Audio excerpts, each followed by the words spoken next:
Well, good morning, Interbet fans, and welcome to the race meeting at Turffontein. We're on the inside track, quite interesting inside track still, and the first race is off at 12 o'clock. It's a 9-race program and a very interesting card, but I have ascertained found a few that I think that we can certainly look at having a close look at when they canter down to see if we can have a bet on them. As I said, midday for 12 o'clock, the course is in perfect condition, and race 1 is a 1600 meter maiden plate.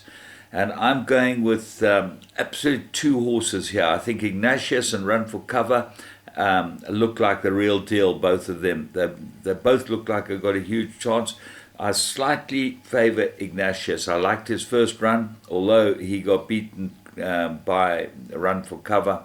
I think you'll find that this race will suit him absolutely down to the ground. He came from miles back that day and certainly did the fastest 400 to finish.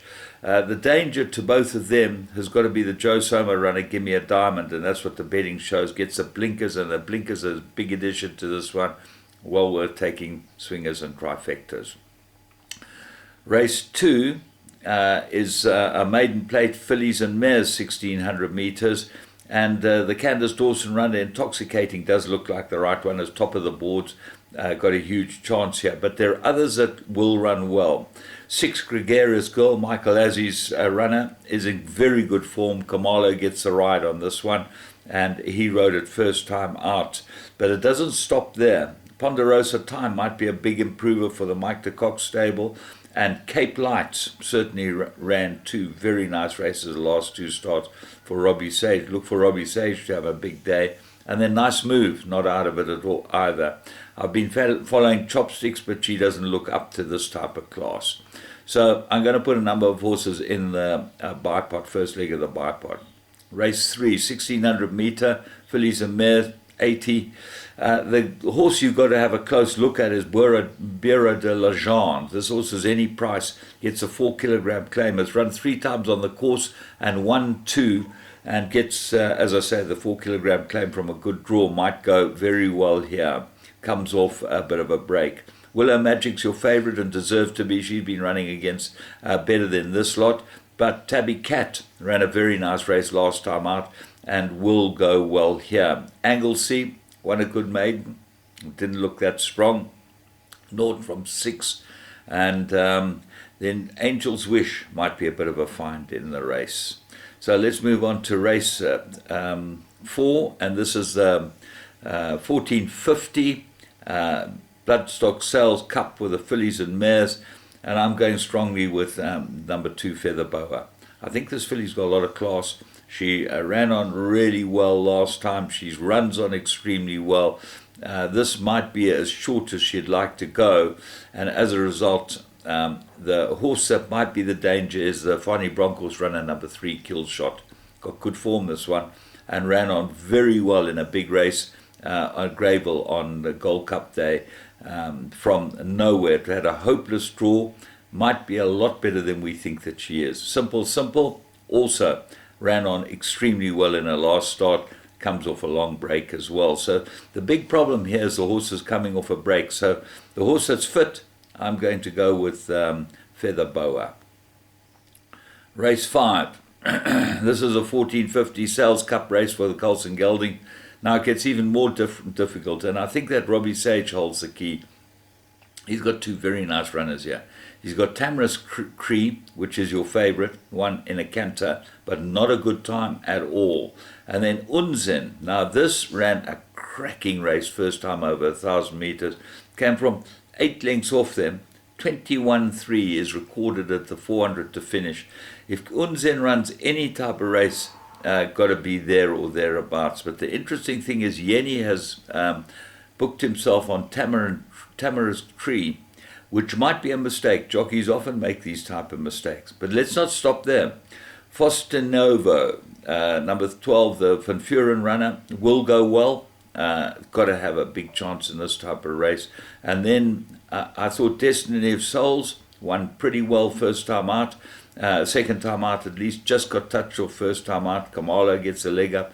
And then all the Werner's runners, Time to Shine, I'm a Giant, will go well here. I'm a Giants comes with big wraps, and young Crawford told me that he needed to run the horse last time around the inside track to get it to have a look, and they thought it ran pretty well, but Power Broke hasn't done much for that, but it is drawn 1, so I think that's got to go into your play as well. Race 6, the Spring Challenge, 1450. I'm going strongly with Desert Miracle. I think she's the class, and she should be able to win. Now, only if she's fit and well. And Mike told me the other day that he's working a lot on the treadmill, but he thinks he's going to get it right. And her main mission is the Queen's Plate, which is quite a lofty attack for her. So she should go well here, but she is drawn 10. The horse that might upset the apple cart. An interesting runner, number 2, Homely Girl. Very blinkers are off her.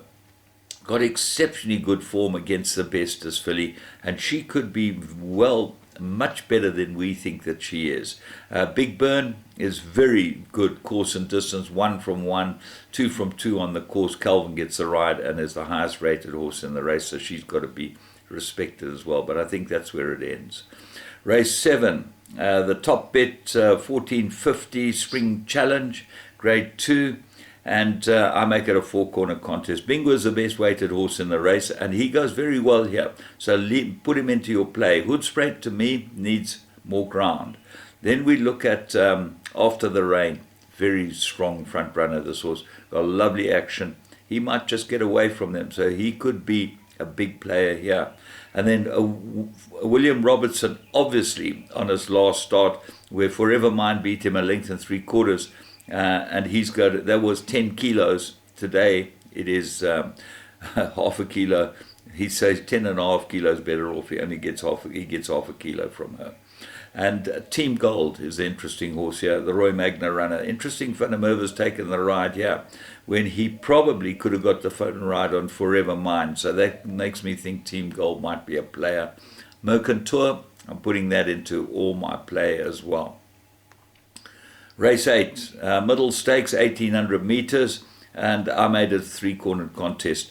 I thought that Supreme Dance comes well off a layoff, and his horse Striker during the week on Ben Swear, he's very good, and he gets a ride on Supreme Dance.